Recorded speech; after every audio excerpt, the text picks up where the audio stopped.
All right. Hello again. Welcome back, us. Episode 5. Now we're on All Boys GOATScast. Another, I think, 4-month break since the last episode. But we're here to talk about games, and that's what we're going to do. Unfortunately, Dino cannot join us this time. He may just be out, but we're going to carry on without him. Carry the spirit of games in our little Panamanian friend's heart. Where we left off last time, we finished talking about Zelda Majora's Mask. And now we're going to move forward, going up our list of the games two of us have both enjoyed. Going up here, the first one we're going to talk about is Inscription. Now, I think out of everybody who's actually played it, I know me and Justin have beaten it. Has anyone else actually played it? I've played it. I've got a couple hours into it and I fell off of it. Fell off, huh? Okay. Fell off, yeah. Yeah, I don't know. I think it's just the card game throws me. Gotcha. And I was playing it on Switch, so. So it was like barely running. Actually, it looks fine. I don't think it's doing anything crazy, but yeah, I didn't play all that much. Cool. What about you guys, Josh, Chris's? Nope, haven't played it. Never played it. I watched videos of it when you guys were talking about it in the chat. I don't know, a year or two ago. We had like a big discussion about it, and then I went and watched a bunch of videos, and it looks cool. I didn't watch anything that was going to ruin it, just in case I played it. But yeah, and that's where I'm at now. I'm like, what do I put on? I mean, what I gather, if I may, is it's a card game, but it's not really about the card game. The card game is just the vehicle to tell a broader story using a 3D CGI world that you are in, that the card game is taking place in. Is that probably a good way to put it? Yeah, how would you say it? Do you think so, Justin? Yeah. I'm just gonna replay this shit on me. I don't got nothing. Yeah, I mean, the card game is super solid, I think. Like the card game and the roguelike part, like all of that is super solid. But yeah, there's definitely like more, you can like step back from the card game at the table and look around the room, and there's like other stuff going on and in the room for sure. Like that's definitely part of it. Yeah, the Josh, I actually think this is something you'd fucking flip out over. I think you'd fucking really love this game if you played it. But why's that? It seems like a lot of the aesthetics and the choices, the style, just seems like something you'd really get along with or enjoy, because it's all about these little details, and like, if you're a fan of someone who's like jumps into a movie or a game and goes like, what the fuck is going on, and then that drives you to keep going to find the answers. This game will fucking this game is like one of the best I've ever played at doing that to you. Because the whole thing, it's like, it's not just like, hey, I'm playing a creepy card game. It's like, you are stuck in a fucking cabin with this dude with the eyeballs, and he's just forcing you to play this card game. And if you lose, you die. And then he like brings you back to life to play again. And that's kind of like the roguelike elements that they get. Which is, I'm not like huge on like roguelikes. I think they have their place, and I think this is actually a really excellent example of using a roguelike to really flesh out a game and flesh out an idea. Because the ideas they have in this game are fucking amazing. They do insanely cool stuff with this game.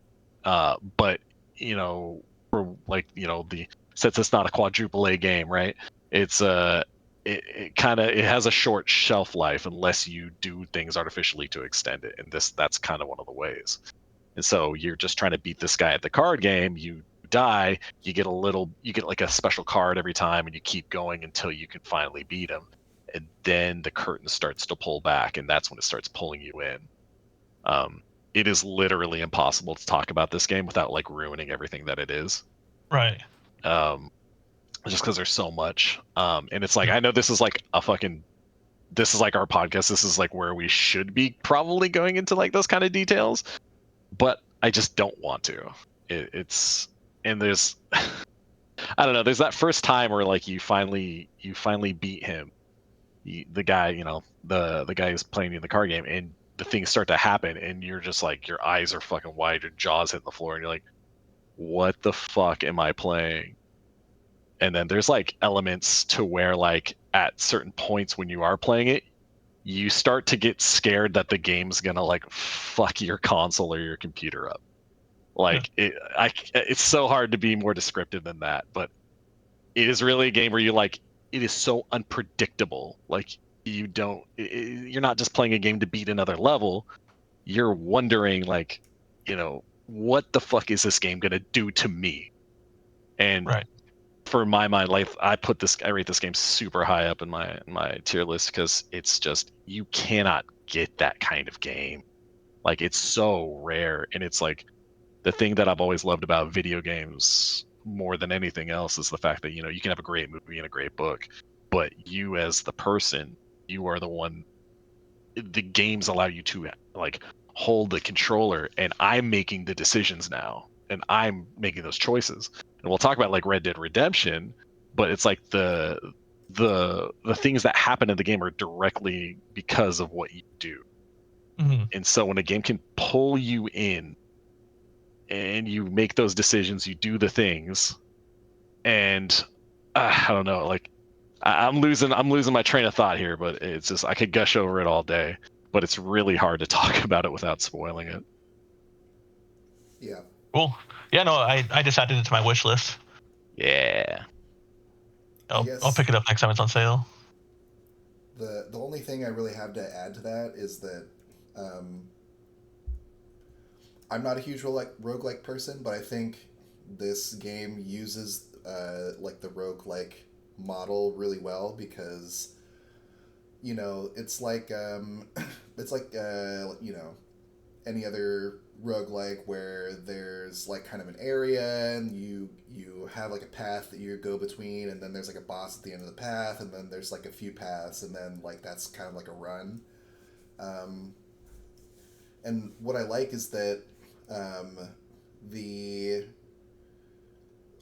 for example, if you compare it to something like Slay the Spire, where Slay the Spire has like really hard bosses that have like math patterns that you're trying to beat, like maybe there's a boss that gets stronger every time you hit it, so like going up to the boss, if you think that boss is coming, you have to kind of build your deck to do like fewer stronger hits instead of lots of weak hits, so that you don't so that you don't power the boss a lot, stuff like that. But this game, like the bosses are really cool, but the things that they do are like kind of really telegraphed, and it's kind of a little bit easier. And like you wouldn't be able to do that in a normal roguelike game because like that's the whole game. Like that's supposed to like keep you going and going, but in this game it's kind of like got the other element of like what's happening in the room, all that kind of stuff. It like has some like a little bit more like game to it, I guess, so that they can kind of afford for like the card game to be a little bit like, I don't want to say like easier, but there are a lot less runs in this game where you just kind of like get a bad deck and then you just like say, oh, I'm just going to start over. Like that doesn't really happen in this game because you get a lot farther, like a lot more often, I think. Do you think, just because the way that you guys are describing it, do you think it's fair to say that the game is less about the card game itself and more about the world that the card game is in?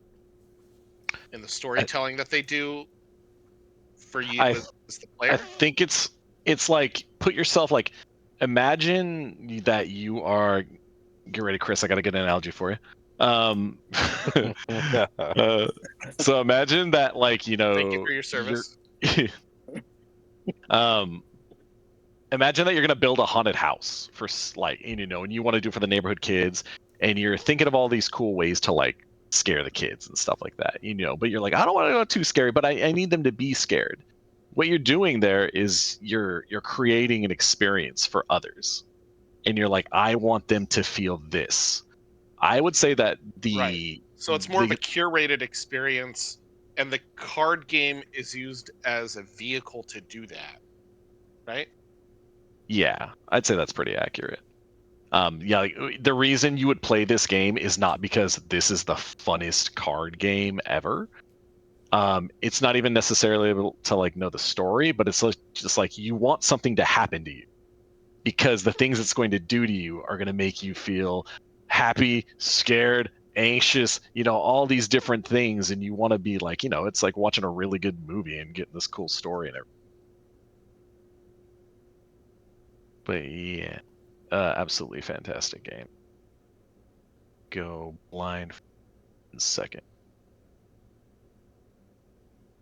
Yeah.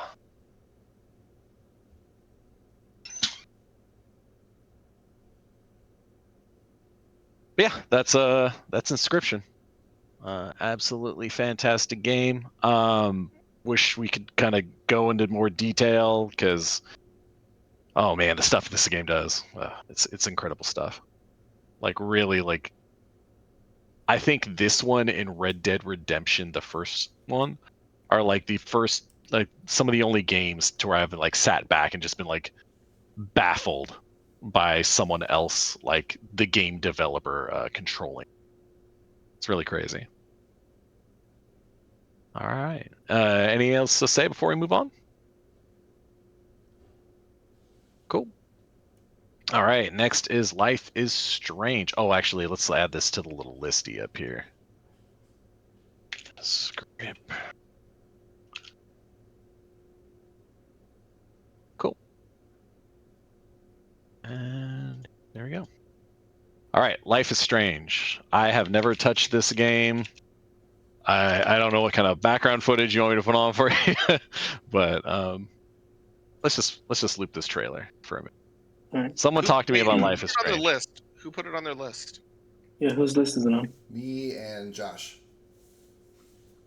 And while it's not on my list, I think it's also a fantastic game as well. Nice. Yeah, not on my list, but fantastic game. I think I remember. Wait, Justin, you had it on your list, right? Mm-hmm.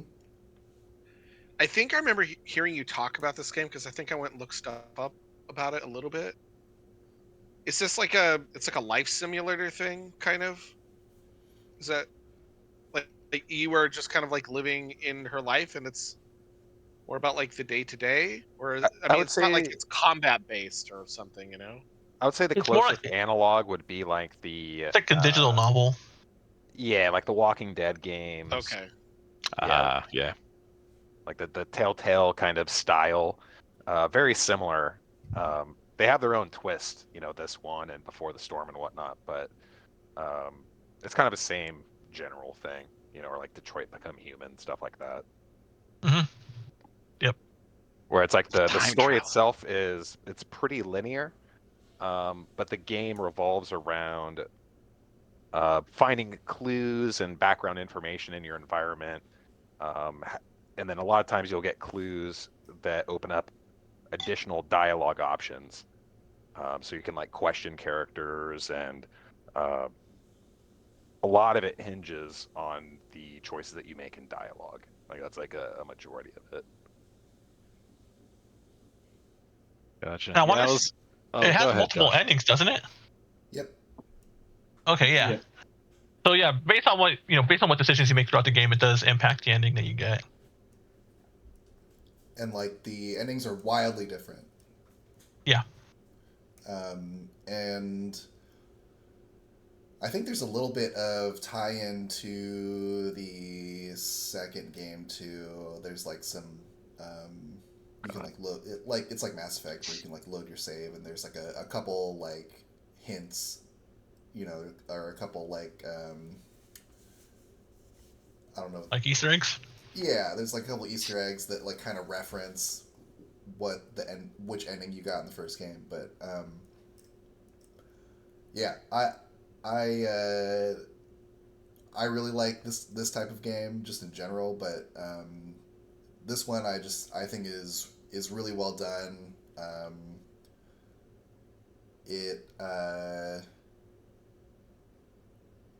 Yeah, I mean, like that you know, Chris pretty much explained everything, but it's very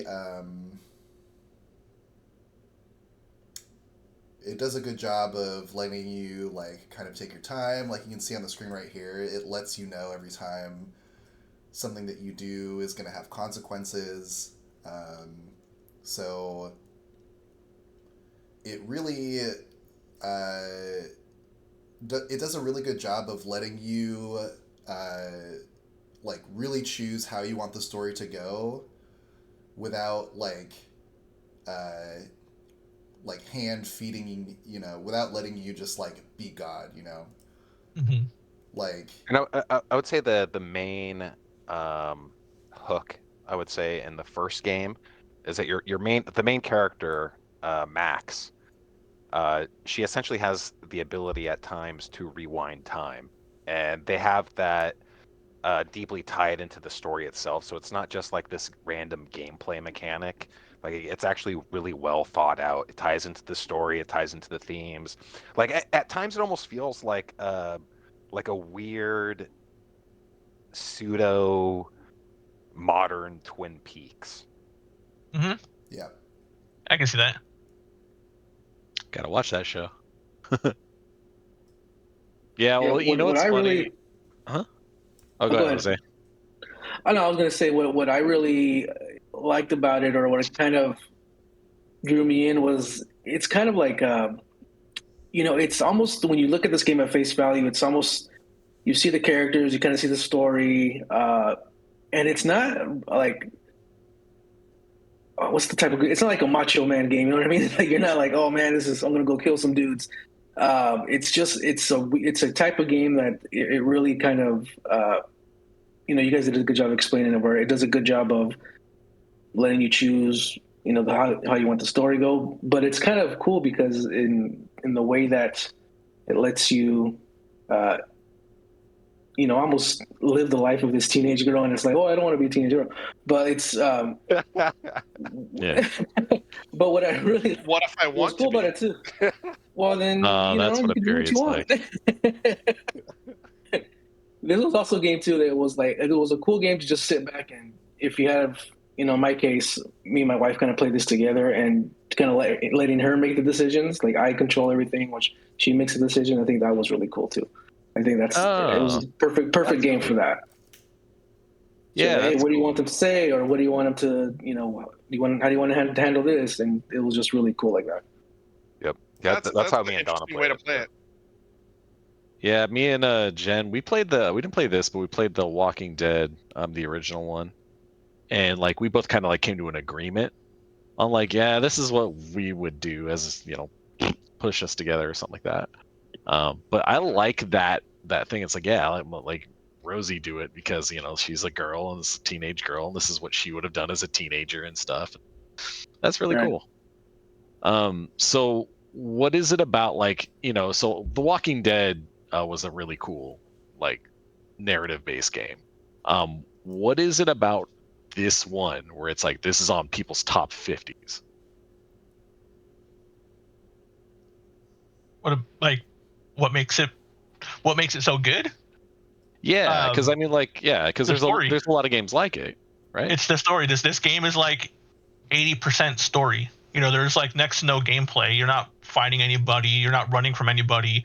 It's all gameplay. That, and they establish a really good atmosphere. It takes place in Oregon, and it has a very strong Oregon vibe. Gotcha. And it's cool. You know, it's a small seaside town, and you're like going, oh yeah, there's the diner that everyone hangs out at, and oh hey, let's go to this like punk show in this like warehouse or whatever, and it just has like that very like P&W vibe to it. Again, the story is really cool. I don't know how many times I was playing it like on a work night. I'm like, okay, I'll go a little bit more further, and I really got to go to bed. You know, 2 hours later, I'm like, fuck, I'm still playing, because you just want to keep knowing, you want to keep finding out what happens next. But yeah, it's seriously, it's the story. That's the main heart of this game. It's And like character development. it's like looks like it's probably got like a lot of charm, so it's like it draws you in pretty easily. Because the thing that kind of threw me off about this game was like, oh, well, nothing against people who like this game, but it just seems like it's going to be a game that's really relatable to like women and teenage girls and stuff like that. Well, I mean, sometimes that. Oh, go ahead. Go ahead. the game does a really good job of just touching on what I think are universal themes. It's not like super girly, right? It just and I think that this is indicative of kind of gaming as a whole, is that unfortunately there's not as many games that are as well written and put together from a story wise perspective as Life is Strange. And a lot of people make the assumption like, oh, this is like a girly game or whatever, and that's fair considering how gaming is kind of one note in a lot of ways when it comes to character development and things like that. But yeah, it touches on a lot of universal themes. The main character Max, her mom is remarried to this guy that she doesn't really like, and he works at the school, and there's just like all these kind of aspects that are pretty easily relatable. I would kind of put it in the same kind of category as some of like these like 90s coming of age movies that we watched growing up. Gotcha. Yeah, that's really cool. And not to like, not to really knock it. One of the things I remember is me and Jenny played Gone Home, and she's like, "What is this?" I'm like, "Oh, I heard it's this really cool, like, go to a scary house when nobody's home or something like that, and blah blah blah."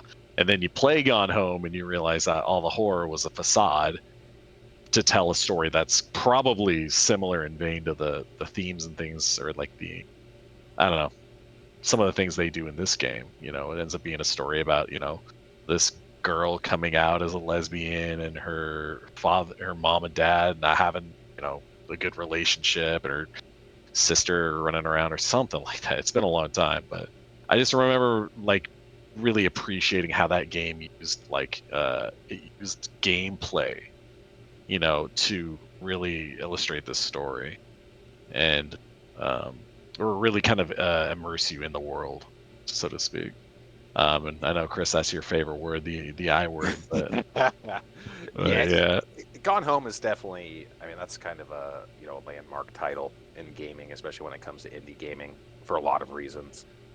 But in terms of just a pure game, Life is Strange, I think, is a whole lot better. Like, just as a complete package, and it's like, obviously, for sure. It's not like a fair comparison, because Gone Home was made by an indie team of like 8 people, or whatever it was, some super small team. But yeah, Life is Strange is awesome, man. Great game. Yeah, speaking of the story, the sequels never really captured that charm that everyone's talking about. 2 and 3. Yeah, I started part 2 and it didn't grab me. I just found myself wanting to play part 1 again, so I never even beat part 2. But I did play the little spin-off or the prequel to this game. Or the Storm? The Chloe DLC or whatever. Yeah, what do they call that? Like Life Before, Storm, right? Before the Storm. Yeah. That's what it was. Yeah. And that was good. That was good. Yep. I've beaten all of them, and this one's definitely the best one. Gotcha. Yeah. What's is True Colors Part 3, or is that also like a DLC kind of thing? It's part 3. It's like yeah, it's like it's like part 2. Like part 2 doesn't really have anything to do with part 1. It's like the same thing. It's like like different powers, different yeah. Okay, I have it. I was such a fan of this game that I bought everything that said Life is Strange on it. So I have Life is Strange, the cereal, the Before the Storm, True Colors Part 2, all the DLC and stuff. I'll get through the rest of them at some point. I think the second one's still really good. The third one is like, it's good, but it's less like clean. I think the first 2 are just really good, like clean, complete packages.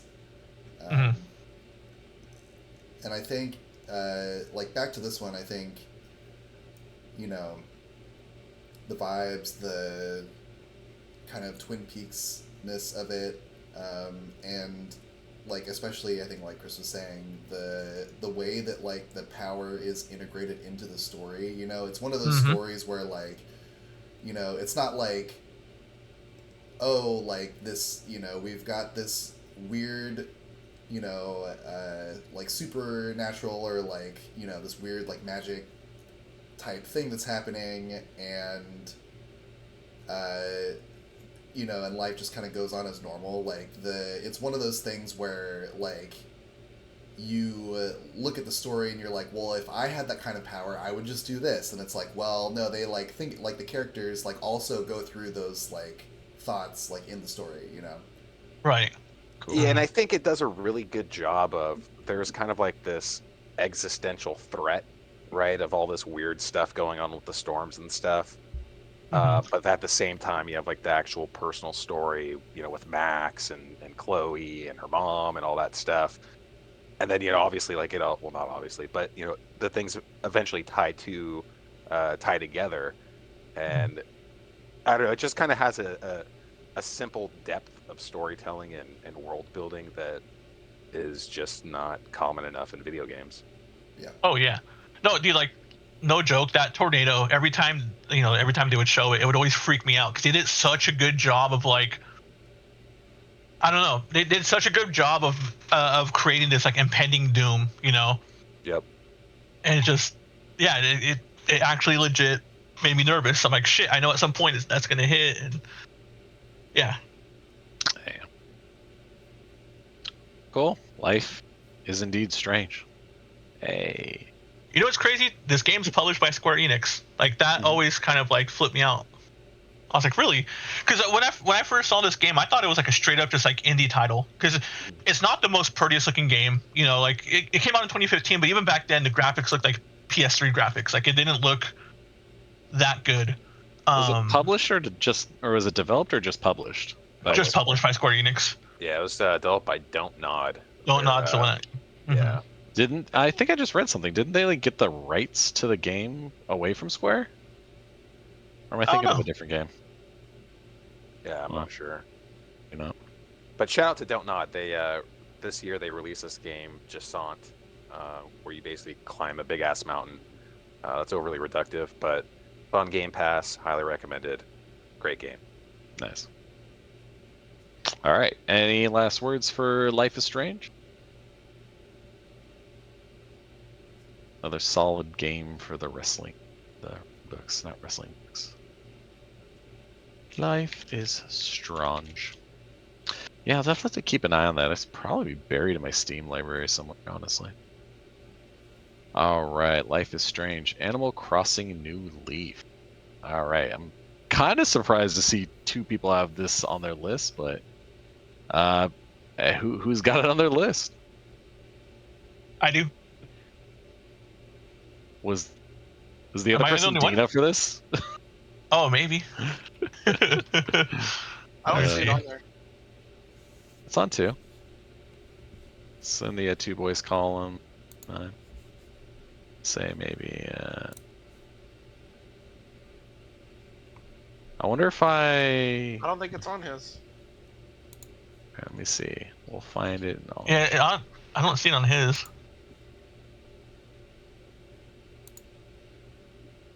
Jose.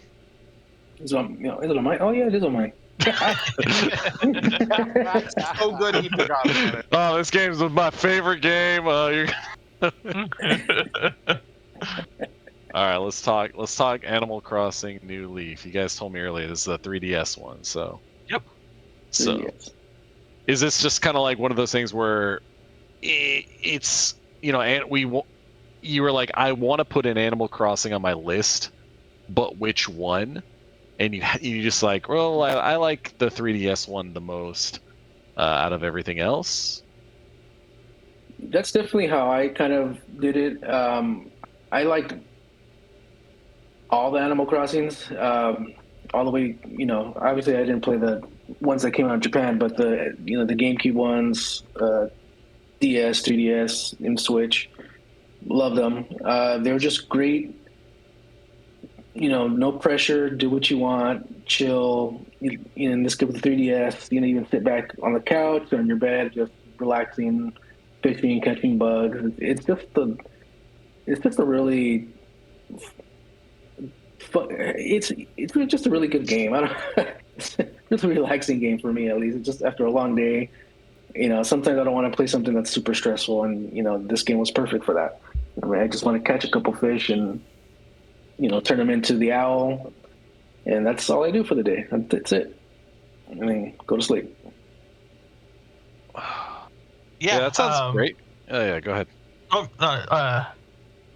going to just say that it's pretty much the same thing for me. I played most of the Animal Crossings. I liked them all.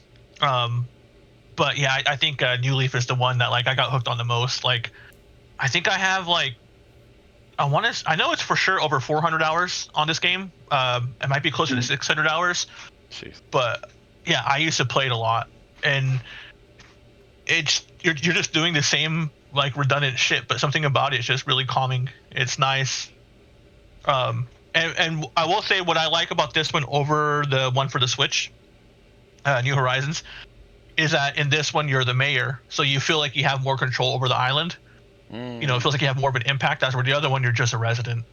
But okay. Yeah, it's cool. You create this little tiny safe world, and you get to live in it. You get a little bit of a god complex. It's nice.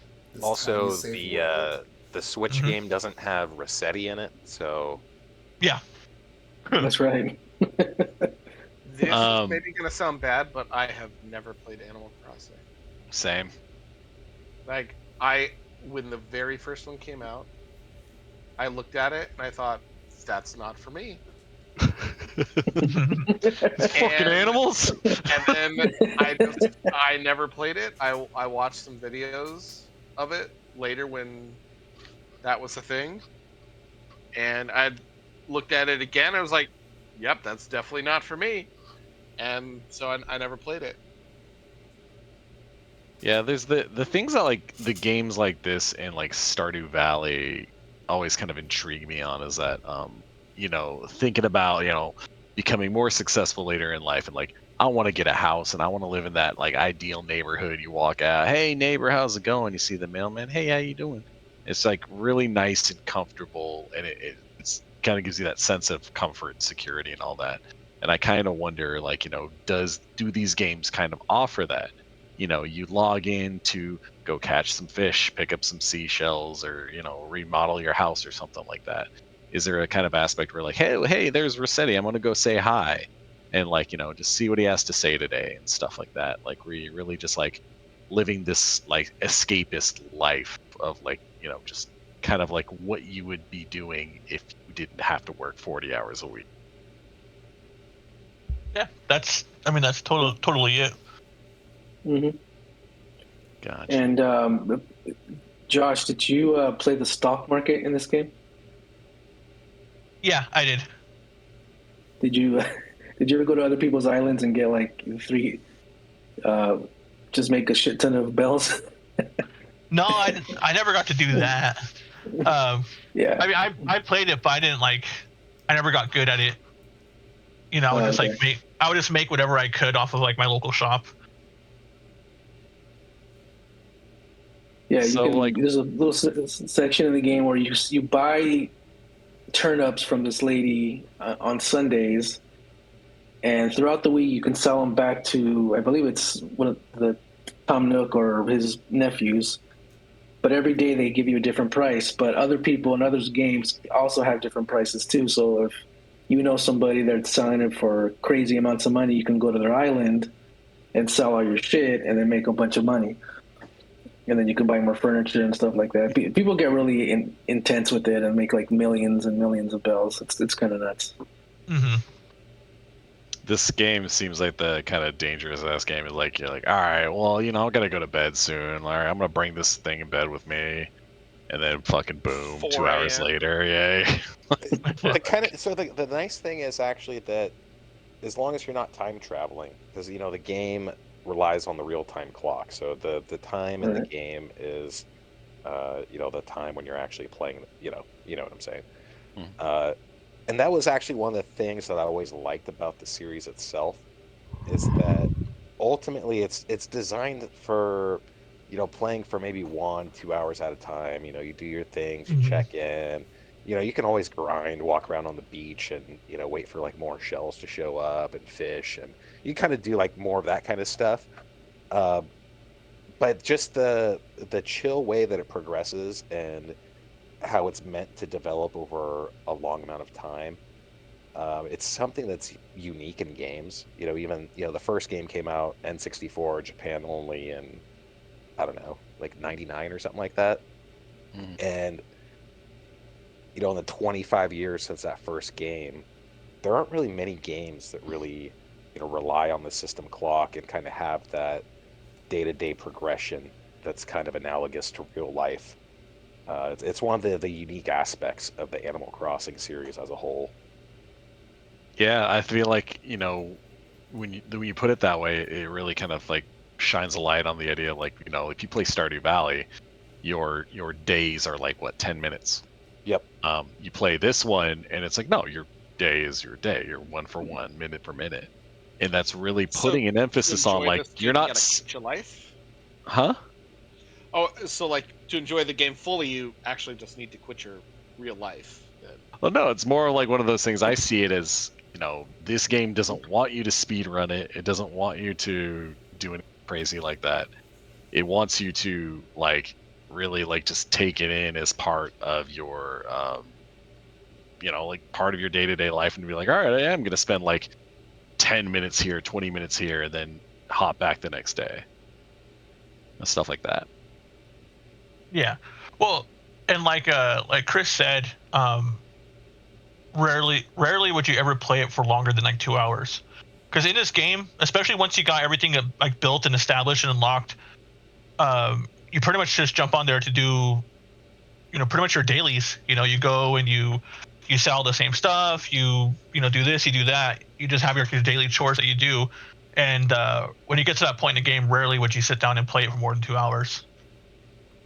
And even if you want to, you really can't. Like once you like pick up every shell and pick every apple from the tree and sell everything that you can, that's it. Nothing will generate until the next day.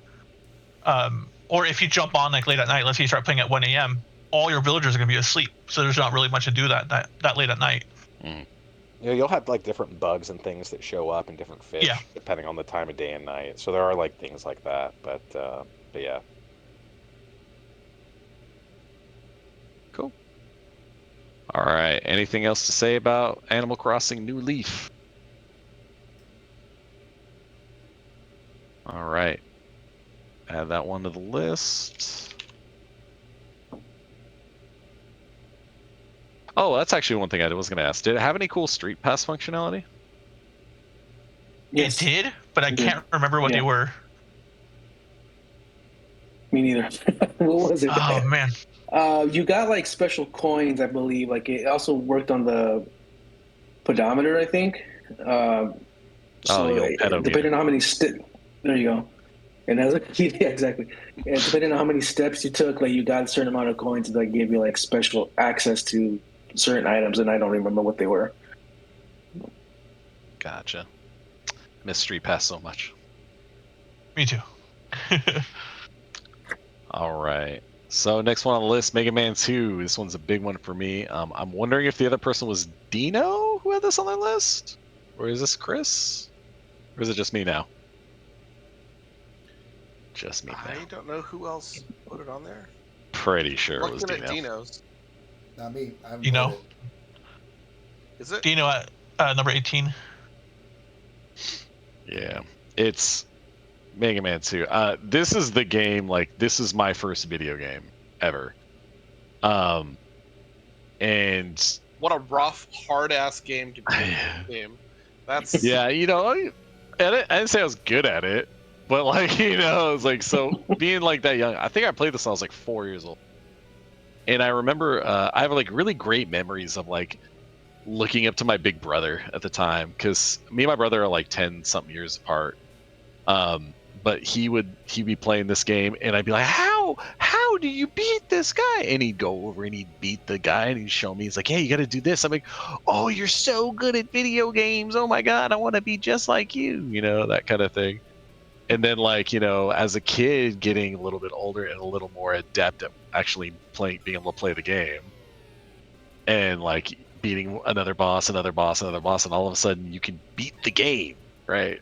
It's got a lot of personal memories for me. And I mean, like, you know, when you talk about some of the most, like, I don't know, like, storied games of all time, this is one of them. I'm actually surprised. So, like, as a side, I'm surprised Mega Man X isn't on the list. It is. I think it's pretty high up there, honestly. It's over here. It's because a bunch of us have it. Yeah. Oh, okay. Yeah. I was gonna say, because, like, this is the one that makes me think of, like, this is the one that I think of the most of the original 6 when I think of Mega Man X. So Mega Man X is my favorite Mega Man, and of the NES era, this is my favorite NES. Yeah. I think because the music in this one is so, like, I didn't put it on my list, but, like, there's only so much room. Yeah. And this game is so. I just actually replayed this game. I want to say maybe a month ago. Like, did a full playthrough of it, and man, the controls on these original Mega Man games are so good. And, like, it doesn't matter whether it's 1, 2, like, any of those first 6. Like, the controls are so tight. If you died, it's mostly just your fault because you're bad. That's it. Like, there's cheap shit for sure, but if you know it's there and you expect it and you've had a chance to practice it, you shouldn't die from the cheap shit. That's your fault. You fucked up. Yeah. Like, I feel like it's an unforgiving game in the way that, like, Ninja Gaiden is, but it's not as cheap as Ninja Gaiden. Oh, heck no. Nothing's as cheap as Ninja Gaiden. I mean, but yeah, I don't know. This is one of those games I remember feeling like there's a steep learning curve to, like, how you approach each level, but once you learn what you have to do, you know, like, because there's a key to every puzzle, and that's how the game's designed, right? You know, Bubble Man beats Heat Man beats fucking Wood Man, Wood Man beats this one. But you don't need any of that to beat it. No, that's true, but I mean, like, you know, at that point, you've got to be pretty fucking skilled. Like, the thing about Mega Man 2 is, and I didn't see if you did, but Mega Man 2 has a normal and a difficult mode. So normal was like, you know, the kickback reaction to, like, you know, like the same vein that, like, Super Mario 2 over here was like Doki Doki Panic or whatever it was. I forgot what it's called. Like, that's that visual novel. I don't remember what it's called. Doki Doki something. Yeah, it's Doki Doki Panic. Oh, okay. Yeah, that's right. Yeah. And so, like, they made that one over here because Mario 2 in Japan was insanely hard. And so they added this little difficulty thing to basically just take everybody's, like, half life, half damage over here. So if you put on difficult and, you know, you're not rocking the right items, man, like, I don't know how you beat Airman. I don't know how you beat, you know, a couple of these bosses. But it's pretty tough. Do it like a gamer. Yeah. But the main thing, like, I don't know, I love this game because, you know, for a lot of reasons. Well, one of them is, like, once you get good, and this would be a game, like, I'd come back to as a kid and, like, you know, get older and, like, yeah, I can beat it now. And I come back and I can pick it up and I'm gonna have a great time. Because I'm gonna feel good doing it. It's like, yeah, I just come through here, I'll just blow through all these guys, it's no problem. I'm gonna kill everybody, I'm not gonna die. I'm gonna get all the items, you know? And I don't know, it's a great game.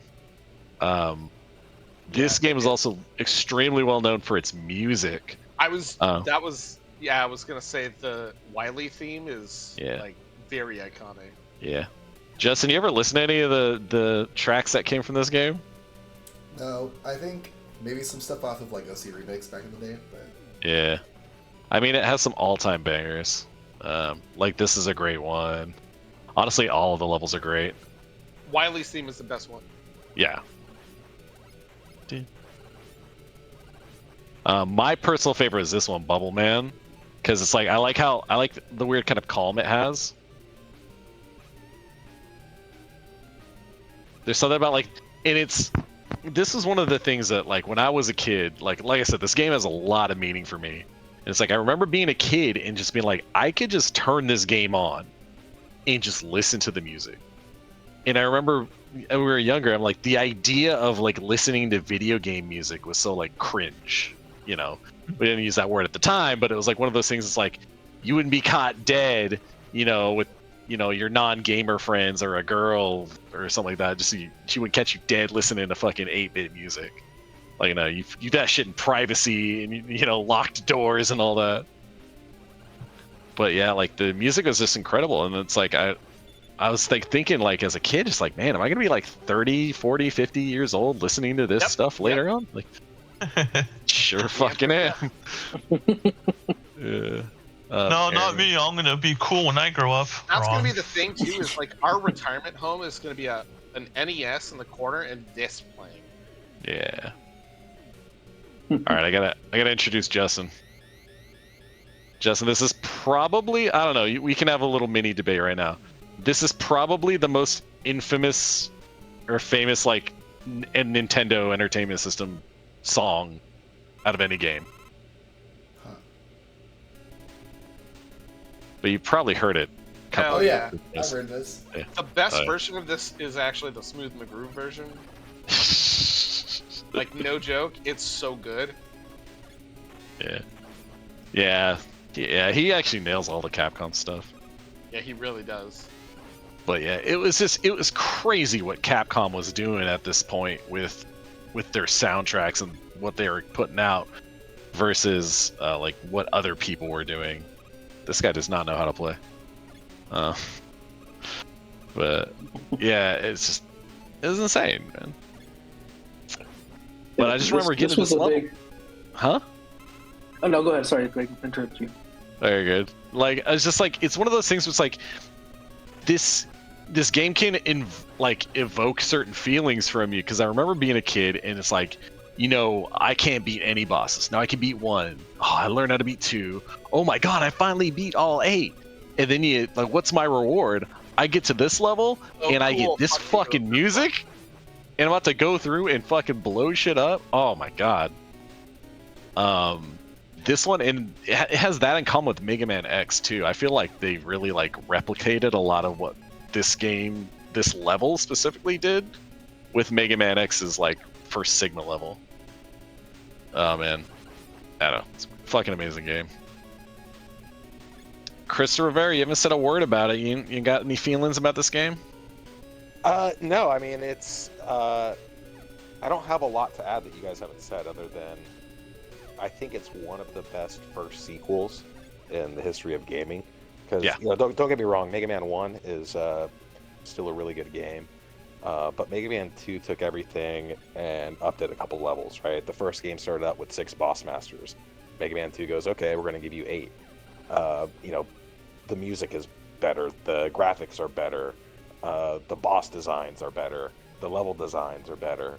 The Wily worlds. It's just like everything they took up, multiple levels, and this is a time when like games were coming out like within a year of each other, and they just stepped everything up massively. So that's one thing I think this game definitely needs to get credit for, is being one of the first, or one of the best first sequels in gaming history, in my opinion.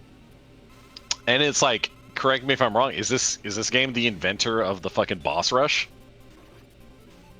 Like, that's probably.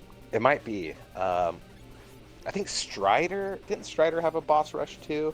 But that's also Capcom. So, but yeah, you might be right, dude. Yeah, at least it's the most notable one. Yeah. Because like if you want to go fight the last boss, got to kill all the bosses at the end. But at that point, it's like you know everybody's weakness, and it's like very doable. You feel good about it. Oh man, this guy sucks though. Yeah. And I remember the best thing is like when you finally beat Wily at the end, and he goes over and he's like fucking cries and begs and shit. Do you guys remember like there was like a theme of like every Mega Man game had like one weapon that just kind of sucked, and like this one was like the bubble one, but like almost every Mega Man game, whatever that terrible weapon was, that was the thing that killed Wily at the end. It's like in Mega Man 3, it was like Top Man, where you gotta jump and spin at him. Oh. Damn, that is true, huh? I never thought about that. Nerding out a little bit. But yeah, that's Mega Man 2. Just gotta be like one of the most fucking amazing Nintendo games on the platform. If we had What a about top what 10, about that password system? that the whole thing. Yeah, man. What? How do you feel about it? Yeah. No, I loved it. I mean, always it's I think kind of the same. Echoing what you said, it was a big childhood game for me as well. One of the first games I remember, that wasn't Super Mario Brothers that me and my friends actually, played a lot. Rented it a lot, played it a lot. And I think one of my buddies' brother was the only one that could beat it because we weren't good enough. We were little, but he was able to beat it. But yeah, man, I think that everything you guys said, Yeah. hard to add anything to that. But what I do remember was that password system, writing down like you have to make a little bubble, make a little grid, and then put the bubbles in and stuff like that. But you could pass it with your friends and stuff like that. I think that was pretty cool. Did you do the thing where you drew the picture and then made the dots, or did you put the letters and the numbers? No, yeah, drew the whole thing. Yeah. Hell yeah, man. Yeah. One of the things this reminds me of is like a lot of people didn't understand that. Like, so like I remember when I was a kid, I used to think like, see if you like watch the gameplay at certain parts, it's like stuff will just start disappearing off the screen and be like, oh, I got like a bad copy that's going bad. Oh no, like I wish I had a good one. But it was actually a way of like, there's so much going on that like the system can't handle, that like the game is actually like one frame this is on, one frame it's off, one frame this is on, one frame this is off. So it alternate between what would be on the screen, and that way they could actually put it all on there. And so as you kill stuff, like that starts to go away because there's less on the screen. Fucking cool little tidbits. All right, well, Mega Man 2, absolute classic.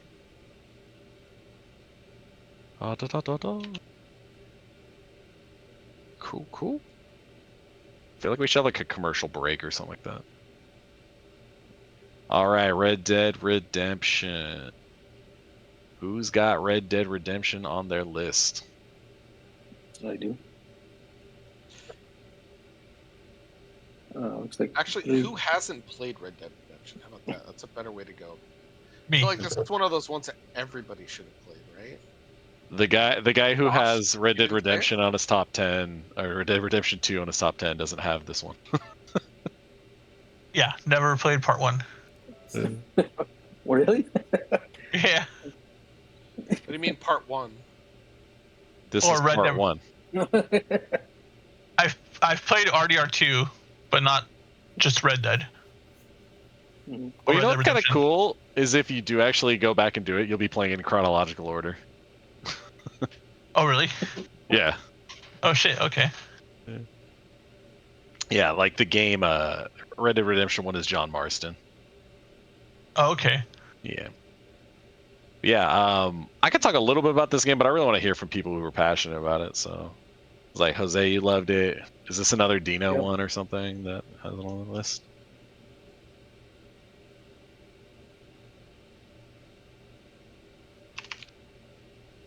Yeah, I don't know who put it on. It's not on mine, I don't think. Chris Rivera, staying quiet. Is it on my list? Yeah, number number 45. The first game? Yeah, look. Okay. But yeah, so talk to me about this game. I mean, I mean, personally, I think it's like if you were to just kind of like step back and look at it as a modern game, right? If you never played RDR1 and you just played it now for the first time, you'd probably say, yeah, that was a really good game. But I understand how someone could be like, yeah, I don't know, I didn't think it was that great. Because I think it's one of those games to where at the time that it came out, so I didn't play it until maybe a year or two after it came out on 360. And I just remember being big time disappointed by GTA 4. Yeah. It was one of my most anticipated games of that generation, and I started playing it, and I probably enjoyed like the first 3 or 4 hours, and it's one of those games that maybe spent another like 10 more hours, and I just couldn't do it. I was like, yeah, I can't force myself to. I'm just not having fun. You get tired of bowling? Yeah. Nico, cousin, let's go. Yeah. It was just a massive disappointment for me. So when I went into RDR1, it was such a hyped up game, and everybody was talking about how it was the game of the generation, all this stuff. And I was still a bit tepid. But anyways, it was one of those games to where I liked it more and more as the game went on. And the fact that it was a game that really nailed the Western atmosphere and the vibe, and there weren't really many games and gaming that had done that other than, people would say, oh, Red Dead Revolver on PS2. It's like, nah, not really. Like, that game That's kind was of why fine. I asked, because it's like technically the sort of proto version of this, but it's not the same. Exactly. And then a little bit later in that generation, there's a game called Gun that was made by Neversoft, the Tony Hawk Pro Skater developer. I didn't think Really it was underrated good. game. But I feel that Red I mean, Dead Redemption... You were right in that it's underrated. I don't think it's nearly as good though, right? Exactly. So, Gun was good. It didn't get enough love, in my opinion, but Red Dead Redemption 1, I feel like made good on that cowboy simulator in an open world and, nailing the feeling. Would you say they nailed the immersion? Ayo. Yeah, for sure. I mean, I would just hang out and play Liar's Dice and just walk around and ride around, on my horse, kill shit, skin it, just really great game all around. Like I said, it's one of those games, you play it now and you never played it before, you might just be like, whatever, but for its time, and it just felt like it was doing something very new in the whole open world genre that, at that point it was just GTA clone after GTA clone for like 8 fucking years. Yeah, when this game was being, kind of hyped up, a lot of people were saying that, oh, it's just going to be, GTA with horses, and it's sort of like that, but not really. I mean, yeah, it's, where GTA kind of wants you to, kind of be as bad or as, I don't want to say evil, but just kind of get into much mischief as you can. Red Dead Redemption is not like that. It's kind of like, you're this honorable guy and you're trying, like, you don't, he's turning down prostitutes left and right, and he's trying to be as good as he possibly can and redeem himself. So I remember just it being much different than those GTA clones. Well, I don't think John Marston in this one is like, he's not in the way of the main plot line. Yeah, he's trying to earn redemption. It's the name of the game. But I will say that, like, the game did have a good bad system. Be an outlaw, who Right. I don't know if outlaw is the right word, but you could be someone who's like, just kill other random people until you get out of trouble, or you could be someone that's like stops over and helps this person begging for help and doing side quests and doing all this stuff. Because like part of that is like, and I don't want to go into like spoiler mode territory because this will be something Josh plays eventually. But this is like, just like Inscription, this is a game where it's like I played it a certain way, but I didn't realize until the credits rolled that I wasn't doing it of my own volition. I was being manipulated into playing a certain way. And maybe I can talk with you more about that offline or something like that. But it's like one of those things where it's like the game is so good at immersing you and enthralling you in this world and this story, and like you wanting to be John Marston, that you play the game in a way that they design you to do. They say you can do anything you want, but you end up going down this path. I'm actually really glad that you brought that up, because I always kind of felt the same way, and it's actually something that so I didn't put this on my list, but I do love this game. And I think it's something that a lot of games, when the developers know that, when developers realize that even a game that's open world needs to have some sort of rails, and they realize that disguising the rails as best as possible is the best way forward, you end up with games like this. And so there are guardrails in a way that sort of encourage the player to play a specific way, and Right. sort of encourage you to do certain things that will help you sort of make your character better equipped to complete the game. And there's no like big yellow letters on the side of a building, cough Final Fantasy VII, that tell you to do a certain thing, but it's more like how do I put it? It's more like there's a signpost, but the signpost is disguised as a cactus in the desert. You know? Yeah, I So, think like- Justin kind of talked about that with Life is Strange, right? It was like they weren't like beating you over Yes, the head with the themes. exactly. It's like they're subtly working you towards where you needed to go. Right. Like I think it's important to remember that a lot of these games that are quote open world, even Skyrim or Morrowind to some degree, are trying to guide you in a specific direction, right? Some of them do a better job of that than others. Some of them are really good at hiding it. I think this is a game that's really good at hiding that, and you don't realize that you've been on rails essentially until you've already completed the game. Yeah, it's interesting to like juxtapose this with something like Mass Effect, the same generation, where Mass Effect was like, yeah, you can decide to be a good or a bad guy. You decide what you say to people and stuff like that, and you don't have that much granularity. In this game, I don't think you make your decisions on what to do to certain situations, but not as much like intense dialogue options and stuff like that to really kind of nuance and flesh out your character. But in a completely different way, Mass Effect, no matter what you do, you're either picking to be the good guy or the bad guy. It is all 100% your choice, and what comes out of it is what you've put into it. And then whereas this game is like, we are going to make you fall in love with this character in this world so much that you are going to want to do things because you want what's best for him or the people and stuff like that. And that's as far as I want to go with that. But it is really like incredible how they get you to play a certain way. But, Yeah, that's fair. Right. Yeah, they kind of make it not fun to be the to play in the way they don't want you to play. Without punishing you. Right. Yeah, without punishing you. Mm.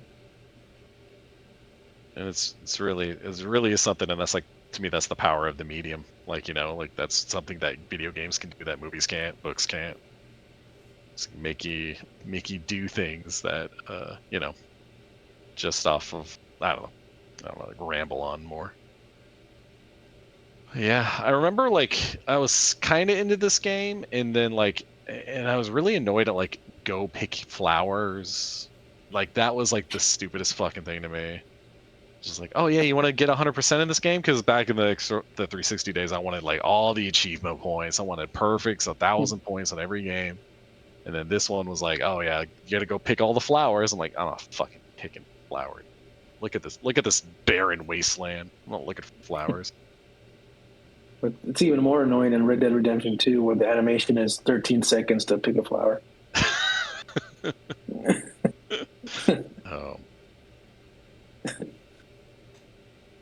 Yeah, I did like at the time, like, obviously Red Dead Redemption 2 like stepped it up like tenfold, but like the shit they did in this game with the open world like was amazing. Like even in Grand Theft Auto, it was, there are giant skyscrapers everywhere, and you were still like, you had an open world, but you were in like sections. And you felt like, here's the skyscrapers, I'm gonna get out of here, and now I can see this section of the map. But over here it's like you can see it's just plains. It's just really, really incredible stuff they were doing at the time. Yeah, I was thinking about that right now, looking at the gameplay video, because even like in GTA 5, it's a big world, but like you said, there's skyscrapers everywhere. If you head up north away from the city, you still have like a lot of mountains and rocks still kind of like obstructing your view. So you don't like in GTA 5 you don't get the same sense of like, that same sense of like, oh man, I could really just go anywhere like the way you do just looking at this game right here. I think the word is vastness. Yeah. Right. Yep. The world feels vast and expansive. The Elder Scrolls games do a really good job of that too. But this game was one of the ones that I thought, oh hey, this is not a Bethesda game, and the world feels vast and huge. Yeah, And there's a lot of like a smart mystery little. around every corner. There's a lot of smart things they did too, because the game does a really good job of making you feel really small in a very large area. But a lot of times when you break it down, a lot of times they're using like forced perspective to make mountains look bigger and things like that. Like it's just like really, really smart world design. Because back then they didn't have necessarily the horsepower to do what they did with like RDR2, where it's just literally it's like as far as your eye can see. Yeah. But yeah, like given the limitations at the time, like what they were able to pull off and give you that feeling of like, yeah, like I'm the only living person out here. That Yeah. like it's just super impressive for the time. Yeah, and even stuff like this, like watching the footage now, it's like, these okay, ill time now, but so these guys are all riding out to go to the next part of the quest, and like so, you're not driving a car, you're not holding the stick and steering and concentrating on that. They let you just hold A. And so what they're doing at that time is they're letting you just have a small feeling of that, like you're doing what you're doing, but more importantly, you're able to really focus on the dialogue, how they're talking to each other while experiencing this big open world. They know how much engagement they need to get from you at any given time. And I just remember really appreciating that, like being like whenever I'd be on a mission and I'd be riding with someone else, it's like, oh sick, I just get the whole day and look around and like listen to some cool dialogue. It's like, yeah, the Rockstar at this point, they were just like, they were unstoppable. Like they pulled this out, they pulled GTA 5 out, and it's like, god damn, it's amazing stuff. Was this the first Rockstar game with those random encounters? 'Cause I don't remember GTA 4 having those. Oh, you're right. Yeah, like the people would just like roll up to you on the side, right? Yeah, like the most famous one is like somebody's asking you for help, but it's kind of they're like tricking you. But I don't remember GTA 4 having it. GTA 5. I think has something similar, but I don't remember. I don't remember if GTA 4 does. Yeah, I don't think it did. And even the random encounter thing that existed in other games before, but I think this is the first Rockstar one to do it. Yeah. Right. For sure, like 100%, that happened in Oblivion and Morrowind. Like no question. Yeah. The Radiant AI system, as they called it. Still hate Warner Brothers for not letting for patenting the Nemesis thing. Word. Yeah, and then not using it ever again in nothing. So fucked up. All right. Well, cool. Any more thoughts on Red Dead that we want to share? Any stories? Yeah, Josh, you definitely gotta play this. I don't know how. Oh, you had more? Last thing I'll just say about Red Dead Redemption is it's one of the very few games that I've actually played the campaign multiple times. And that for me, that's kind of like, if I've played campaign multiple times, then it's getting to my pretty close to the top of my list. I think I played this maybe 3 or 4 times all the way through. Dang, Same thing with same thing with Red Dead Redemption 2. I think 2 or 3 times that one. You know what we didn't talk about is they had that Undead Nightmare. Like That's I right. remember, Yeah. Oh yeah, it was like a zombie survival thing. That was around the same time that the whole zombie survival thing was going on with Call of Duty, right? Yeah, zombies are a big thing then. But yeah, I think I actually really owned well it, done. but I never played it. But I remember it got like It was so cool. It was really cool. Yeah. Yeah, people were saying it was like good enough to be its own game. But It really was. Had they just built that as a sequel that was like a sequel. 20, 30-hour campaign. Yeah, because it was pretty it could've short, if I just remember been its own correctly. game. Yeah, they could have sold it for full box price. Yeah. Yep. Remember, it was a big deal. I never tried it. I think at that point I'd had enough of Red Dead Redemption. The one big negative I'll say is like the gunplay was pretty bad. I'll say like Deadeye is cool, but like the whole thing where it's like you had this tiny little dot, and like it was insanely hard to aim. You know, it was real stiff. I don't know, man. It wasn't great. It was. Rockstar's been. They didn't really improve it in GTA 5 or Red Dead Redemption 2. It's the same thing. The little tiny dot. It works. It gets the job done, but it's not anything special. What the fuck are they doing? Zombie porn. It really looks like it. What the fuck? Just fucking watch this. Gonna fucking eat him. Oh my god. No, that's fucking stupid as hell. Alright, Red Dead Redemption. What a classic.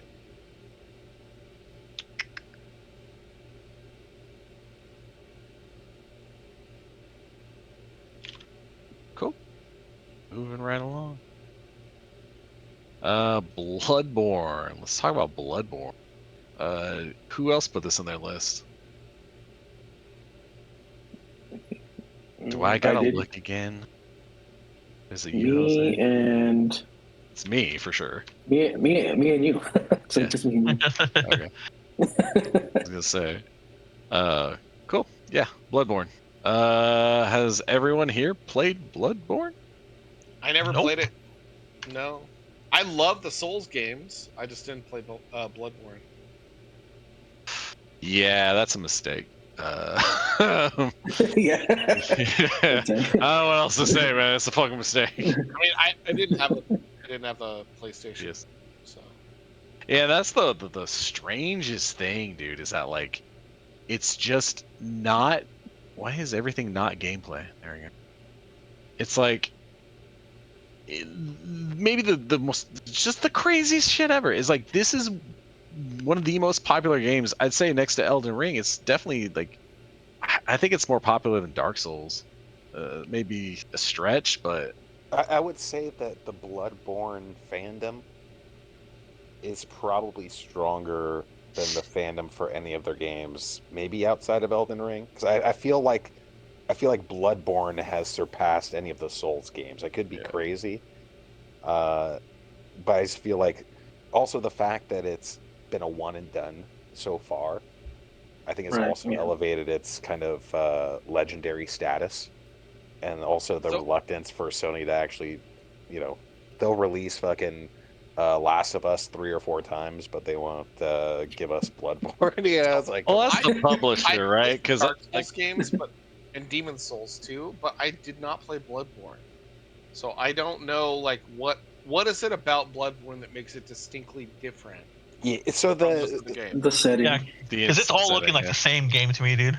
Well, so I would say the outside of the visual style, because in terms of the artistic visual style, it looks better in my opinion. Like the same engine. Yeah, but like in terms of like the art and the kind of the Gothic European style, in my opinion, it looks better than all their other games. Just from an art style perspective. But the thing that it makes a concerted effort to do is because like Demon Souls and Dark Souls, there's a heavy emphasis on blocking. Whereas in Demon Souls, the game rewards you more for being aggressive. So like if an enemy hits you, they take down part of your life. But if you hit them quickly back, you can regain some of your life. And overall, just the enemies are more aggressive, and the game just encourages you by its design to play in block. a more you can parry, but you can't just you can't turtle the same way that you can. Yeah, and you got guns. Yeah, and it's like anyone who's played it can tell you that, like, what you condition yourself to do is you see the big guy with an axe, and so you hang back and you're like, all right, I'm gonna wait for an opening, but you end up just getting fucked. Whereas like as you get better at the game, you start killing stuff, you get more confident, and then like if you kind of play into the idea, the themes of the game, you're like you start playing really aggressively. That's when you start dominating. Like, don't be scared of him. Shoot him in the fucking face, get him with parry, and now you can rip his guts out. He missed the thing, but could have done it. But yeah, I don't know. Like the Dark Souls, like I didn't really enjoy it too much. I beat the first one and quit the second one because fuck that game. But it's a lot of like Dark Souls is like, okay, this lore is kind of cool, but I feel like this entire game is me walking 3 steps to see what's gonna kill me in one hit. Bloodborne has bits of that, but the lore is so much more interesting. It's all about this thing. You're this guy who gets picked up, and you're in a town. Someone brings you back from the brink of death, and you find out that there's like a blood plague, and it's turning the townspeople into werewolves. But there's also like this fucking cosmic horror aspect of like fucking divine beings being around, and Souls games are so good at like making you want to know but giving you next to nothing. So you end up like spending hours and hours here, or just like looking for clues to understand the story. Yeah, like you're reading item text to try to learn the lore. Yeah. Yep. Me personally, I don't give 2 shits about the lore in this game or any of the Souls game. I just like the gameplay a lot, and in my opinion, Bloodborne just straight up plays better. Outside of the slower, 25, 30 frames per second on the PS4. I just recently started Dark Souls 3 file, and I just beat Lies of P, which is an excellent game, by the way, highly recommended. And I'm playing Dark Souls 3, and I'm just like, yeah, I kind of wish this played like Bloodborne and Lies of P. Like, I'm still having fun with it, don't get me wrong. But yeah, Bloodborne, to me, the thing is, I feel like it just plays better. That's the biggest thing. It looks great. People like Craig will like the lore and stuff, but I'm just like, it's just an incredibly well-designed game. Trying to find that one boss who's like super fucking dope. The fucking horse. I can't remember his name. To do with the Moonlight Greatsword. I don't know. Whatever. It's all good. But yeah, as far as Souls games goes, yeah, this like now with Elden Ring out, Elden Ring's got the best gameplay just because it's just so fucking big and it's got so many options. But the style of this game, like you can still go back and play this game and like have a different urge kind of be quenched. Like you're not playing this game or like, oh, this game is not like redundant because Elden Ring exists. You can play it and get an entirely different feel, different aesthetic. The gameplay is different. It's still pretty fast. But yeah, just I don't know. This game just kind of hits all the marks for me, man. Like one of the cool things was like earlier there was like a little clip where like he was getting picked up by this giant being, and part of the lore that's really fucking cool is you'll see in the top right there's like this eye icon that says 24 on it. That's like this insight thing. The game never tells you what that is. It doesn't. You just have it. You see it all the time. But as it turns out, it's like the more things you find, the more like knowledgeable your character gets, and the more they're able to see things. And this isn't just like given to you by like just level ups. It's like you exploring and finding items, doing certain things, finding extra bosses, stuff like that. And then like so before, you don't see the giant fucking cosmic being sitting there waiting to like fucking pick you up. But as you progress in the game, you get more of this insight. You start to see more of like the depth of what's actually going on behind here. Because it's just like, oh, it's fucking werewolves. Let's kill the werewolves. You're gonna see a whole lot more than fucking werewolves in this game, but it's just so fucking cool. And just probably the most insane thing of all time that they have not remade or ported or done a remaster or fucking made a sequel. Yeah, I'll just say it like this: when it comes to recommending a Souls-like game, or at least like from the ones I play, I would just say either play this if you want to like stay purist with From Software stuff, or play Lies of P. Like, in my opinion, those are like the ones that I've played in the genre where I'm like, yeah, this game fucking rules. I'd never heard of Lies of P until tonight, right now. It's dope. It's like a weird take on it's like if Dark Souls meets Pinocchio. Yep. And the art style is kind of closer to Bloodborne. It's more of a European Gothic style. I remember some of the bosses get fucking crazy too. Like the one Reborn always makes me fucking laugh, or like not laugh, but just be like, "What the fuck, dude?" You should show him what's his Caglione or whatever, the first real boss. Oh, Gascoigne. Gascoigne. There you go. Yeah. What you call him? I don't like this shit. This is fucking like. It's like, oh no, there's this skeleton that's coming down. Wait, what's the rest of that shit? Like fucking. It's a giant boss made of corpses. Of course it is. And you have to fight him. Just like the They did a great job kind of marketing this game. They kind of faked everybody out a little bit because they kind of really emphasized the gothic of it, the werewolves and stuff like that. They didn't hint at all of the cosmic horror aspect of it. Yeah. Yeah. Let's see. Your father, Gascoigne. See if they have the whole thing with the little video. Yeah. This shit's sick. So this is where the game, basically it's like a cup check, right? The tutorial is over. Yeah, this is where the game just says fuck you.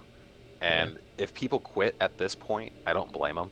Yeah. It's one of the most brutal first real boss fights. There's like a mid-boss a little bit before this. But this is like the first actual boss fight. And what's great about it is that by the way that the boss attacks you, it encourages that more aggressive play style that me and Craig were talking about. Because if you try to fight this boss the way you would fight a Dark Souls boss, where you're kind of sitting back this shit right here, and you're trying to find its patterns, like this dude's gonna fuck you up. And I found that out the hard way. Yeah, and then watch how. Imagine you're just playing this for the first time, and then watch how he just rolls up on you. Like, oh hey, no, I'm here. You're dead. Yeah. Yeah. Yeah. It's like this is Bloodborne. Like fucking shit's going wild. You know, this is a video. Obviously, this guy's gonna probably know how to fucking fight him, right? But yeah, it's wild, man.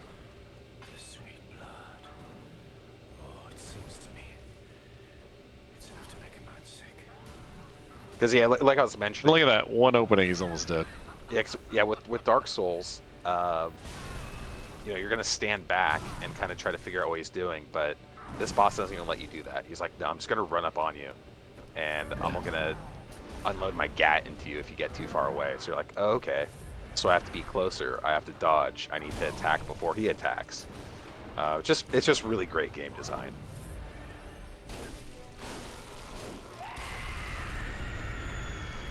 And then the real form comes out. Yeah.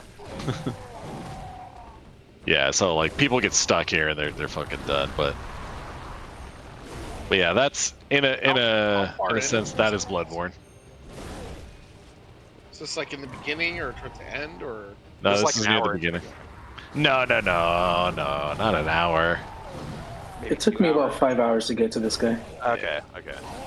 Like if it's like your third or fourth playthrough or something like that, like sure.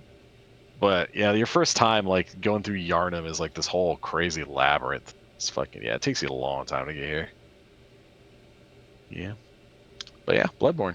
Also like the FromSoft thing of making amazing DLC, like the DLC is fucking incredible. Some of the coolest boss fights ever. And yeah, the fucking wildest question mark ever. My only thought is that like since they let Bluepoint do Demon Souls for remake, I'm guessing they didn't really have plans to go back to that.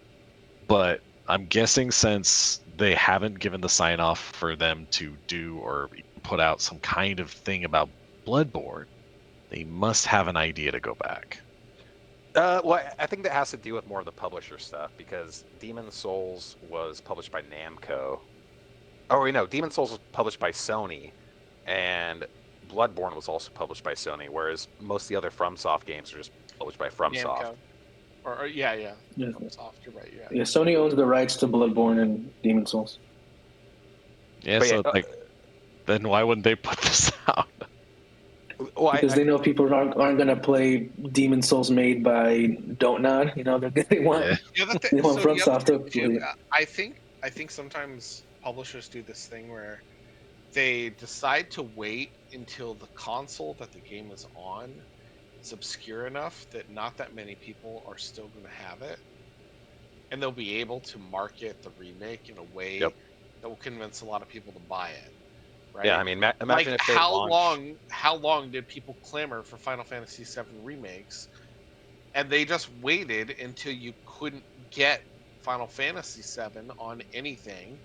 Get Final Fantasy VII on every PlayStation console. Yeah, but it's not the same. It's not like it wasn't something that they like actively advertised, right? I know it's on the store. You can buy it on every console. Like But- PlayStation 3. Yeah. Well, I think Chris is onto something with the publishers intentionally holding it back. Because I mean, just imagine if It has to be intentional, right? Yeah, like imagine if they launched PlayStation 6 with a Bloodborne remake. People would lose their fucking minds. Yeah. The weird thing though is like I'm totally get that there's got to be some kind of strategy for a sequel or a remake, but the thing that really wigs me out is like all the opportunities they've had. Like, okay, cool, we have a PS5 now. Why can't you just do the thing that every other PS4 game got, where they kind of optimized it for PS5? Like there was someone, I remember I was watching the guy on Twitter and he had put out hey, look, fan patch. this is, he's like, dude, this is running on a PS4. This is 60 frames per second Bloodborne. Sony, please take this and just apply it. Run it through your QA, whatever. Give this to people. And they just, like, they fucking canceled him. They wouldn't let him distribute it, and then they just did nothing They with sued it. him. Yeah. I don't remember if they sued him or not, but No, I'm kidding. Yeah, they're not That's- Nintendo. all right. Well, Bloodborne. Hopefully we'll see another one soon. All right. How you guys feeling? Sexy. Nice. Always good. Cool. Well then, Pokemon Red and Blue. Oh, I'm gonna shit, guess son. this was Dino and Josh. Josh, Nope. who just disconnected. It's on mine. Oh, it's on yours? It's on mine. Yeah. Nice. Pokemon Red and Blue. My gosh. Well, talk about Pokemon Red and Blue to me. Who else has it on their list, man? I gotta know. I think it's gosh, let me see. It's not on Dino's. I'm Pokemon. looking. Next. I feel like that's one Dino would have on his list. It's not. I don't see it. He's got Damn. Ruby and Sapphire. You and yeah, it's Josh. Josh has Pokemon Red at number 45. Yep. Talk about Pokemon Red and Blue. I don't remember how high I Now, if put this this, works, but I to fulfill. oh man, this game. I think I put this pretty high on my list. Number 8. Yeah. This is number 8 for you. Yeah. It's number 8 for me. Jeez. So I can tell you why this is number 8. I had never really played a game like this before Josh. until this came out. I mean, there were other RPGs that were similar. You know, you play like Phantasy Star and Final Fantasy and Breath of Fire, but the fact that you could there was nothing like it before this, right? So you collect this party that you can mix and match whenever you want, and you can build it however you want. And there's, especially in the first games, there's some really weird, wild ass shit that you can do with your characters that the game clearly does not intend you to do with it at all. Like, nobody said, you know what, I'm going to put Dig on Alakazam. Why? Because it's a dumbass thing to do, but you could do it, and doing it in turn made you unpredictable. So when you would go to tournaments, which I did, or you would play against other people with a Game Boy Link at school, which I did, uh, you'd put out an Alakazam, and they're like, "Oh, it's a Psychic type Pokemon. I'm gonna fuck you up with, whatever." And you're like, "Oh yeah, well, Dig, bitch," and then you would just fuck them up. And they had no idea it was coming. You know, you could build entire teams around like one specific Pokemon, or you could create a roster that was based off of some sort of like weird lineup that you came up with, right? Um, and yeah, other games have done that since, but this was kind of the first one to do it. The music is really iconic for me. Uh, Being able to surf up and down the side coast for Missing Go, and every game has a different Missing Go. That was really cool. The fact that if you wanted to, you could just play the game and just level up your characters on your own, just however you want. Or you could be a cheap ass bitch and use a bunch of rare candies and use a glitch so that you have a bunch of 99 level Pokemon. So you could play the game Yeah, however you I'm wanted, doing that. you know? And like you could then make rules with your friends when you would have tournaments or duels, and you could say, okay, only is this 99 level Pokemon only, or this is no rare candies, or like whatever. You could do whatever you wanted. And uh, I really liked that aspect. I also like, this is kind of the first game where you could only get certain Pokemon if you traded with other people who had the other game, Mm. right? So like I had blue, my brother had red. We both had a Game Boy, and we would actually have to system link in order to trade to get all the Pokemon, you know. And then there's Back always that. back when that was like this really cool novel idea, and not like just something that's obviously trying to make you buy 2 copies of the same game. Well, I mean, yeah. At the time, it was like, oh, this is so cool. And I'm sure my parents would think, you dumb fuck. Like, now we got to buy 2 of the same game, you know? But at the time, in like 1997 or whatever, it was novel and new and interesting. And I used to carry a Game Boy Color to school. Uh, or no, this is pre Game Boy Color. It was a Game Boy Pocket I had. It was a Game Boy Pocket, and I used to carry it to school in high school in the 90s. Uh, and I played this game. I remember playing this game in my Algebra 2 class and in my trigonometry class. Because I would finish all my work early, and I would sit there and I'd play Game Boy with the sound off, like leveling up my Pokemon so that I could duel my friends at lunchtime. Um, I love this game so much. And I think, like, again, I didn't really play anything after like gold, silver, ruby, sapphire. Like anything past that, I didn't touch. So I have no idea what the other ones are like. But um, I love this game kind of for what it is. I know there's a lot of nostalgia involved, but fuck it, I don't care. Well, I mean, like, this game was a fucking, obviously it ended up being like one of the biggest fucking video game things of all time.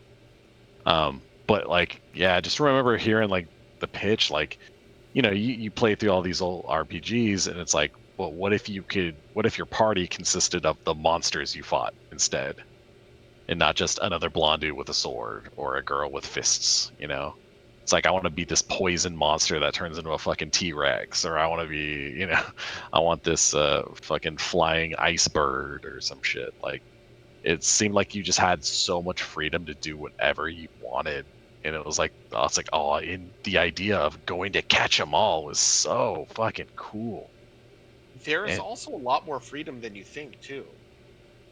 I'm pretty sure I think there's a lot of freedom. Well, I mean, like, than the average player thought of, because they would look at a water type Pokemon and think, oh, like, that's it. That's. Your sound went out, dude. Oh, my sound. I dropped. Oh, I can hear you now. It just went out for a sec. Like, you have a lot of these Pokemon that have secondary, like a Starmie, for instance, or a Staryu. They're water psychic. Yeah. I think like that's the best example. Some of the bug Pokemon are bug and grass.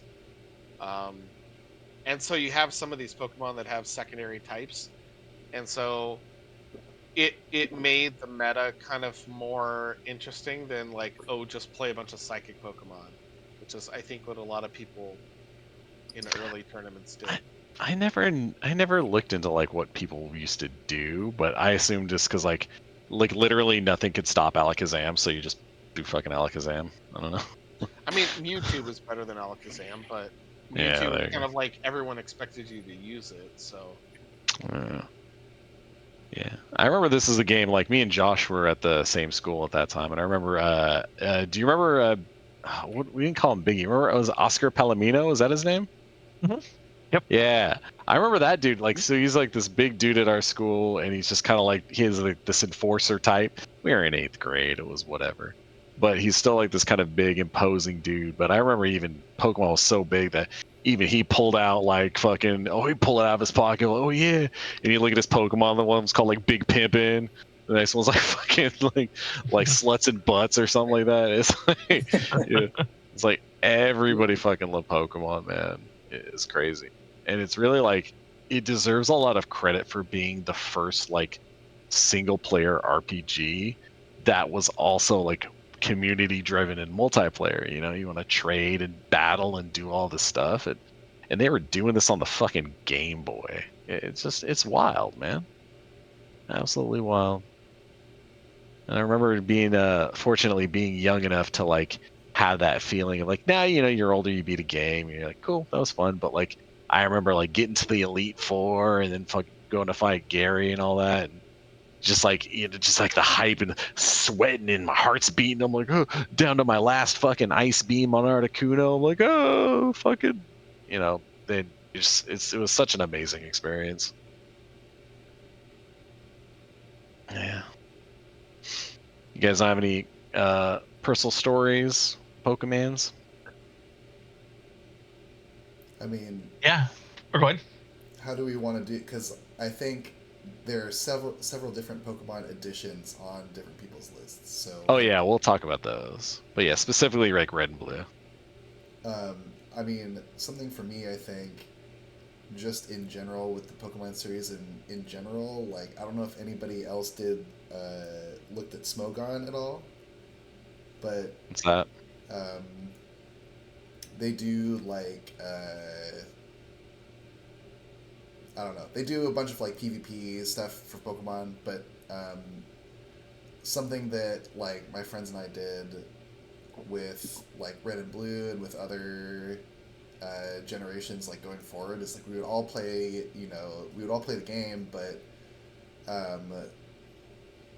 I feel like Pokemon is one of the only games that has had like a community like tournament format where like Smogon sorts all of the Pokemon into like overused, underused, like legendary, so that I remember like, that. Yeah. So it would be cool to play with friends and be like, oh, we're all gonna make like underused teams, and there were like several different metas like within the same game, and Yep. I feel like almost no other competitive game has that, where it's just sort of like what's out is out, and everybody just uses the best thing. Like, I think this is one of the only games where people cared enough about like, this and like something like Marvel vs. Capcom 2, like The low tier. yeah, like the community like self-imposed low tier like competition was still like a lot of fun. I was gonna say Smash Brothers Melee did that on the GameCube also. Like they had certain rules about wave dashing, or like you can't play S tier characters, or you would see that at tournaments. Yeah, And stuff. and that's cool because it's like it's really making use of that. That was my complaint about the game when I was younger and stuff. It's not like you could. It's like, oh, all you did was just you play Red and Blue. All you had to do is get an Alakazam. Now you can't lose, or just I caught a legendary. Okay, cool. Now I'm gonna kill everybody with it. It's like, but like it's part of like my why I don't find open world games very interesting is because it's like, you can go out and do whatever, just go in the exploring. But I like I much prefer the idea of like there are these restrictions here. How do you get creative within those restrictions? And like the format of the game, like the community is able to do that and come together, and it is a crazy community. Oh, that got cheated. But, but yeah, just the fact that you're doing that, because I've been to Cerebi, and I know what you're talking about the OU and the U's and all that. Yeah. But yeah, people coming together. It's like, look, I want to enjoy this game. I don't want to use the top tier fucking guys every time. I want to use these weird guys and make creative strategies around it. And yeah, it's really, really cool community. Yeah, and I think it speaks a lot to the strength of the game that like people are interested in using like the underused. You know, like a lot of times, like when you get a competitive game, like the characters or whatever that aren't as good, it's just like not as fun to play them. But in this one, like, you know, like all the different monsters are so cool that like you want to build teams around them, even though they may be like worse. But you know, you find a way to like build around it, and you know, I think it just speaks a lot to the strength of the roster of different, you know, monsters that you put in your party.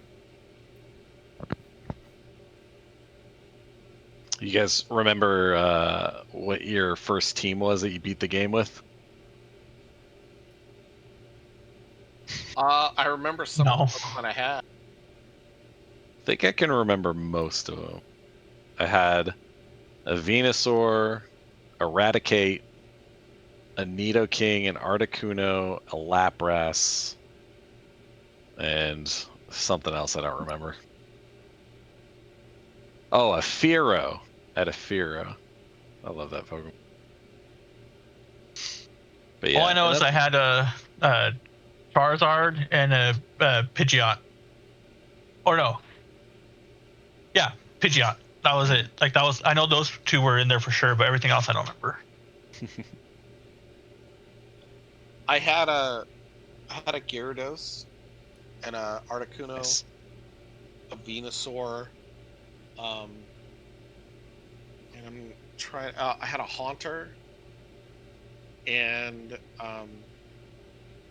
trying to remember. I think it was a Nidoking. Yeah, okay, so good. Yeah, I can't remember everything that I had in my lineup, but I remember. I mean, I remember pretty well. I remember some of the characters that I would use in my lineup for like dueling people and playing people. But like I would do dumb stuff like obviously, okay, yeah, you have Surf and you would put it on a water type Pokemon, but you could put it on Pokemon that you wouldn't think could use Surf. Just like you could put Dig on Alakazam. Like, why the fuck would you put Dig on Alakazam? It seems like a waste of a slot. Except for the fact that now nobody realizes that you could put Dig on fucking Alakazam. So you could do weird shit and people wouldn't know. Like, why would you waste a slot and put Fly on Articuno? Well, because you can, that's why. So, yeah, I mean, you could do, like, really fun stuff with some of those abilities, and people didn't know that you could do that.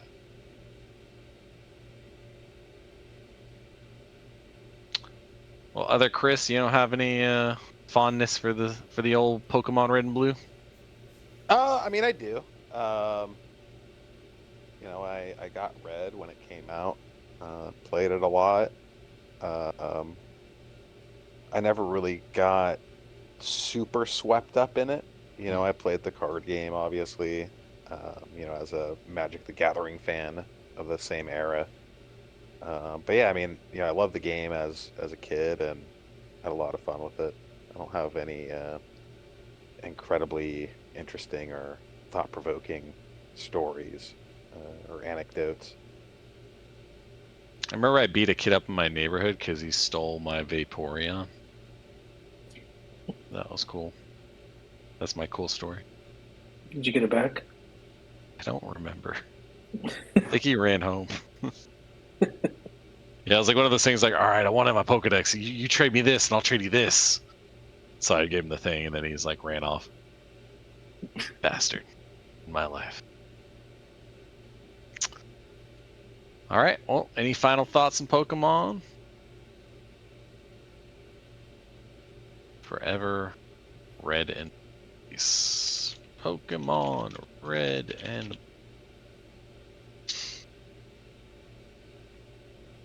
Right. Doom 2016. Let's go. Did you start playing this, Chris? No, not yet. Oh God, I love this game. Fucking So, awesome. who else has it on the list? I do. There I we go. started playing it recently. Yeah. How do you think about it so far? It's super cool. I like it a lot. Yeah, man. Like in the era of like fucking, coming out of the era of Call of Duty sprint and reload your gun and then hide behind cover and you're getting bloody and stuff, and then you just come to this game and just fucking blow shit up. Annihilate, dude. Oh Rip my and god. tear. Try to find something fun. Do a cool Yeah. bot fight or something. I don't know. This guy's like sitting back and sniping and shit. It's See, weird. the thing that I love about this game, well, there's lots of things I love about this game, but it's one of those games that it sets the tone in the first like 30 seconds. Yep. Right? You wake up as Doom Guy on some weird. It's like they're doing some kind of like weird ritual sacrifice of Doom Guy when you wake up, and there's a couple zombies. You grab a gun, you shoot them.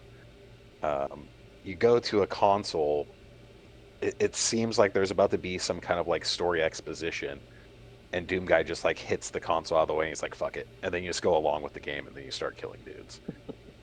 Because, at the time, like, especially when this game came out, first person shooters, it was very heavily in cinematics and there has to be cutscenes. You take fucking 15 steps and there's a cutscene. You kill 10 guys, there's a cutscene. But this game was just like, no, fuck all that. It's going to be cool shit, explosions, ripping limbs off, no fucks given. The story is an afterthought, and they joke about it.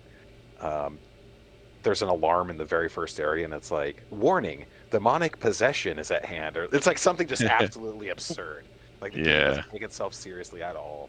It just wants you to run around, shoot shit, and kill shit. It's awesome. Yeah, pretty sure this game is like the main reason why the boomer shooter is having a heyday right now. Oh, totally. Yeah. But yeah, man. I remember exactly what you're saying. You start the game up and then like, you like cock the shotgun to the song or whatever, like the music that's playing. Yep. And it's just like this whole guy like, I've got to tell you what to do to save everybody, and just punch the monitor. It's like fucking over it. I was like, okay, this game's gonna be sick. And like, I remember specifically, I've talked about this a billion times, I feel like, but there's a part of the game where like, you're going through the first, let's say like the first quarter of the game, and then you end up getting transported to hell. And that point in the game was like a huge thing for me, because like I was playing it and I was like having fun, but I didn't really like take a second to think about, the immersive aspect of it. And so then I go to hell and you start reading these files, and it's like, okay, reading files seems really antithetical to like the game, but if you do read them, they're very rewarding, because you start reading them and it's like, instead of it being like some scared like scientist who's like talking about the invasion and oh my god, all this stuff's going on, it's a demon, and he's chronicling all of the death and destruction that the Doom Guy has brought to them, and they just call him the Slayer. And like it completely changes your way. Like they're talking to the file like they're fucking terrified of him, and he's just carving through armies and armies of demons. And it's just really like, that point really made me like, oh god, like I'm the fucking man.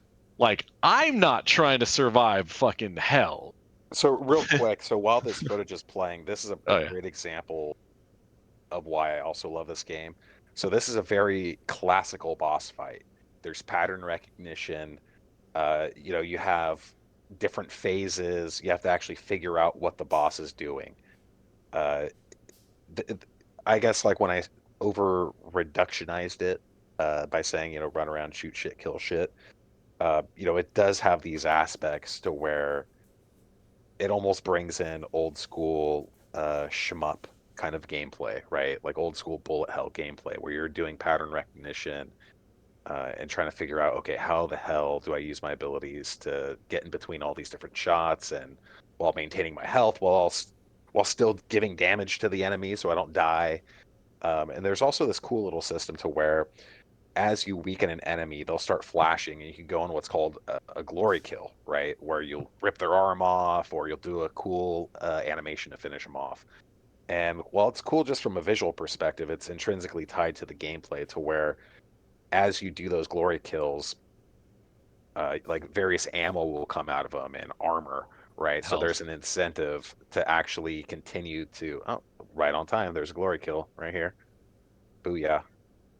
But yeah, it's one of those things that's this very tight loop.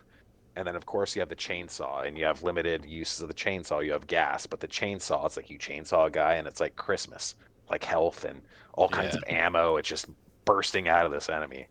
It's awesome game.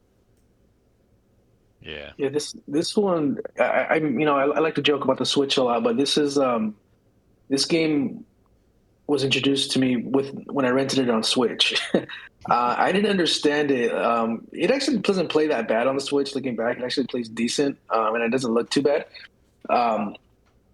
But I was coming from, like Craig said, that world of the Call of Duties, of the Battlefields, where you're trying to get into cover and this and that, and that's not how this game wants you to play. So put it down somehow or another. I got back to it, and then it finally clicked. And when it did, it was just like one of my favorite games ever. Played it through it multiple times. Once you get once you figure out the glory kills are not only cool but necessary, the game just opens up so much. It just becomes awesome. And it has all these cool little upgrade systems and stuff you're seeing there. So it's not just completely brain dead, but there's also like, hey, Right. let's classic Doom. Let's go explore the level and find the secrets, and you'll unlock stuff for your character. Yeah, then you can even find weapons early and shit like that. That's really, really cool.